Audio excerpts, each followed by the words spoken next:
Madam, వ్యూహం cinema మీద రాష్ట్రం అంతా పెద్ద ఎత్తున చర్చ నడుస్తూ ఉన్న పరిస్థితి కనిపిస్తూ ఉంది. నిన్ననో మొన్న డీజీపీ దగ్గరికి వచ్చి రామ్ గోపాల్ వర్మ కంప్లైంట్ కూడా ఇచ్చారు.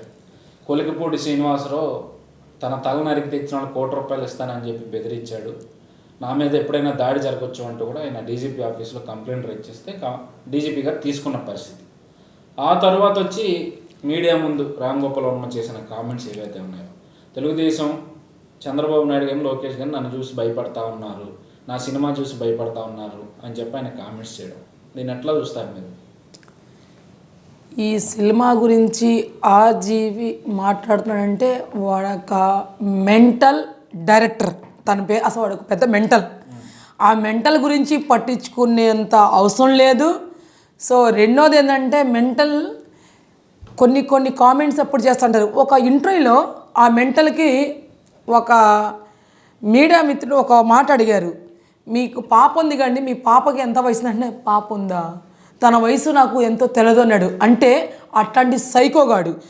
తనకు మెదడు ఒక చిన్న మెదడు పనిచేయదు కాబట్టే ఆ డైరెక్టర్ వచ్చిన ఆ సినిమా ఆ హీరోయిన్లకు కానివ్వండి, ఆ పక్కన వచ్చిన లేడీస్కి కానివ్వండి, వాడు ఏమేం చేస్తాడో, వాడు చేష్టాలేంటో వాడికే అర్థం కాదు.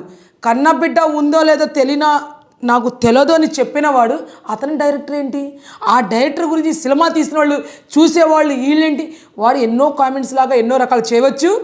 చంద్రబాబు నాయుడు గురించి కానీ, నారా లోకేష్ గురించి కానీ కించపరిచినట్టు ఉంటే ఆ సినిమాలో నిజంగా ఎవరో చెప్పిన కాదు, తెలుగు మహిళలు నీ మెడ తీసుకువచ్చి నీ కాళ్ళు చేతులు ఇరగొట్టి నడి రోడ్డు మీద నీకు పెట్రోల్ వేసి కాల్స్తామని హెచ్చరిస్తున్నా నేను. నువ్వు అరే బాబు సైకో, ఒక డైరెక్టర్గా ఉన్న పేర్లు పోగొట్టిన వాడివి ఆర్జీఓ ఈయన పేరే ఈయన మాకు తెలియదు అసలు. ఎందుకంటే ఏ టైంకి ఎక్కడ కూర్చొని మాట్లాడతాడో, ఏ టైంకి ఏ పార్కులో ఉంటాడో, ఏ టైంకి ఏ బార్లో ఉంటాడో, ఏ నిమిషానికి ఏ ఆడామ దగ్గర ఉంటాడో అని తెలియని వ్యక్తి కాబట్టి ఈ మెంటల్ డైరెక్టర్ గురించి చెప్తున్నాము. నువ్వు బాబు గారి గురించి కించపరిచినట్టు సినిమా చూసే హక్కు నీకు ఎవరిచ్చాడా? బాబు గారు నీకేమైనా ద్రోహం చేశారా? జగన్మోహన్ రెడ్డి నీకు ఒక కిరీటం పెట్టారా? అంటే జగన్మోహన్ రెడ్డి నీకు డబ్బులు ఇచ్చి తీపిస్తున్నాడా అని మేము అడుగుతున్నాము. రెండోది, 100 కేసులు ఇవ్వచ్చు. ఎందుకంటే ఇవాళ పోలీసు వాళ్ళు కూడా ఏంటంటే అదే తెలుగుదేశం పార్టీ మీద దాడులు జరిగినా, అదే తెలుగుదేశం పార్టీ కార్యకర్తలకి కించపరిచి మాట్లాడినా కూడా, అదే తెలుగుదేశం పార్టీలో ఉన్న మహిళలకి చీరలు బట్టి లాగినా కూడా వీళ్ళు ఎవరు కూడా పట్టించుకోరు.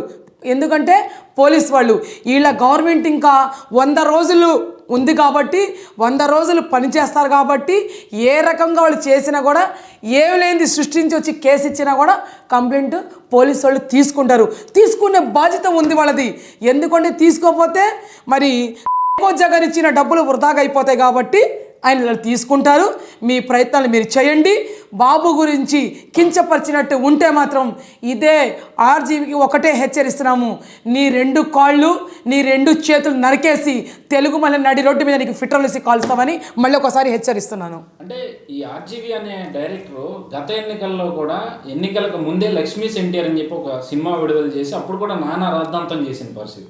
ఇప్పుడు కూడా అంతే, ఎన్నికలు ఇంకా 2-3 నెలలు ఉన్నాయని ఇప్పుడు వ్యూహం అంటూ కూడా ప్రజల్ని రెచ్చగొట్టే విధంగా, ప్రధానంగా తెలుగుదేశం శ్రేణులను రెచ్చగొట్టే విధంగా ఆయన వ్యాఖ్యలు చేయడం కానీ మొన్న ఫంక్షన్లో, ఇవన్నీ ఎట్లా చూస్తారు మీరు? ఏంటి ఈడి బోడీ వ్యాఖ్యలు, ఈ ఆర్జీపీ వ్యాఖ్యలు ఎవరు పట్టించుకోరండి. ఇంకొక విషయం ఏంటంటే వీడికంతా కూడా జగన్మోహన్ రెడ్డి ఆనాడు ఆ సినిమా తీసేటప్పుడు కూడా కొన్ని కోట్లు ఇచ్చాడు. ఈ రకంగా తీసేసి జనాలకి కాంట్రవర్సీలాగా పంపించేసి వాళ్ళ మైండ్ డైవర్ట్ చేయడానికి చేశాడు. సో ఇప్పుడు కూడా ఇంకా 2-3 నెలలు ఎలక్షన్ ఉండగా ఈ సినిమా కాంట్రవర్సీలాగా చేయటం, చంద్రబాబు నాయుడికి కించపరిచినట్టు మాట్లాడిస్తాం, అన్ని రకాలుగా చేస్తున్నాడంటే ఇదంతా కూడా సైకో జగన్మోహన్ రెడ్డి చేయి ఉంది కాదు, తన డబ్బు ఉంది, తన డబ్బుతోనే చేపించాడు. ఇదేంటంటే ఈ సైకో డైరెక్టర్ కూడా ఏంటంటే డబ్బు కోసం ఆశపడేవాడు. ఈయనకి ఎవరు సినిమాలు ఇవ్వట్లేదు, ఎవరు హీరోలు రావట్లేదు. ఎక్కడన్నా చూడండి ఈయన డైరెక్టర్లో, ఈయన చేసే డైరెక్టర్ సినిమాల్లో మంచి హీరో, పెద్ద హీరో ఎవరన్నా వస్తున్నాడా? ఎవరు రారు. ఎందుకంటే ఎవరో పనికిరాని ఒక హీరోయిన్, ఆమె పాపం దిక్కు దేశాలేని హీరోయిన్లు, కుటుంబాలు వదిలేసిన హీరోయిన్లు వచ్చి వీళ్ళ దగ్గరకు ఉంటే అన్ని విధాలుగా తన్ని వాడుకొని అన్ని విధాలుగా రకరకాలుగా చేసి ఈ సినిమాల కోసం యూజ్ చేస్తాడు తప్ప రెండో సమస్య లేదు. మళ్ళీ చెప్తున్నాము, బాబుకి కించపరిచినట్టు ఉంటే ఈ సినిమా కాదు, ఈ సినిమా పొటిషన్ వాళ్ళకు కూడా చెప్తున్నాము, ఈ సినిమాలో ఏదైనా బాబు గారి నారా చంద్రబాబు నాయుడుకి కించపరిచినట్టు ఉంటే అది ఆ సీన్లు కట్ చేయాలా. కట్ చేయలేని సమయంలో ఈ సినిమా ఎవరు కొన్నా కూడా వాళ్ళ సినిమా హాళ్ళు కూడా పగిలిపోతాయని ముందే హెచ్చరిస్తున్నాం. ఇట్లాంటి చేసిన ఈ డైరెక్టర్ చేసిన జీవీఆర్ చేసిన డైరెక్టర్లో ఈ సినిమా ఎవరు కూడా కొనడానికి లేదు. కొన్నా కూడా సెన్సార్ బోర్డు కట్ చేయకపోతే సెన్సార్ బోర్డు మీద కూడా తెలుగు మహిళలు దాడులు చేస్తామని హెచ్చరిస్తున్నాము.